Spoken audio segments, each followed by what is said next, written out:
Huwag raw maging kamote sa kalsada.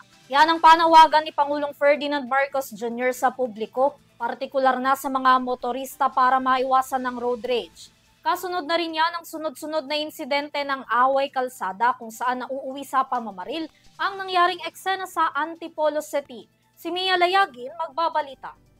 Sa mga nakalipas na linggo, naging talamak ang sunod-sunod na insidente ng road rage sa bansa. Init ng ulo at alitan sa kalsada na nauwi sa bangayan, pisikalan at pagkasawi pa ng ilan.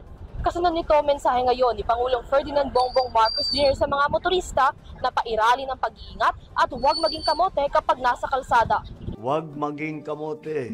Masyado nang madami yata yan. Ang tatapang na natin lahat. Siga lahat. Ano na ba ang kultura na ito na pagiging siga sa daan? Saan ba natin nakuha ito? Ano na bang nangyayari sa atin? At parang natural lang ang mga ganitong konfrontasyon at karahasan. Sa kanyang BBM vlog, muling nagpaalala si Marcos sa mga motorista na sumunod sa mga umiiral na batas trapiko sa bansa at panatilihin ang disiplina upang maiwasan ang mga insidente ng road rage.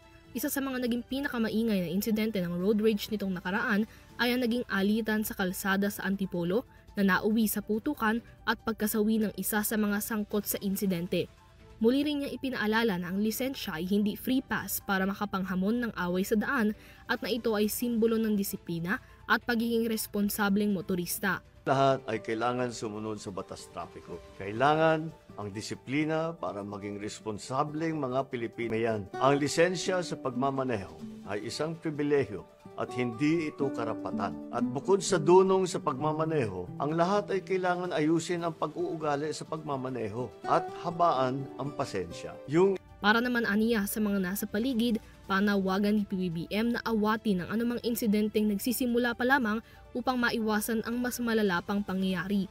Aniya, ituring na dapat bilang tungkulin ng mga motorista at ng publiko ang panatilihin ng seguridad, kapayapaan at kaligtasan sa daan para rin sa kani-kanilang mga kapakanan. Nawaan ko naman na kung minsan talaga nakakainit ulo ang mga traffic at kung minsan napapasabay tayo sa daan sa mga hindi sumusunod sa batas trapiko. Pasensya na lang, palampasin nyo na lang. Ano naman ang mawawala sa atin? 1 second, 5 seconds, 20 seconds, pagbigyan na natin.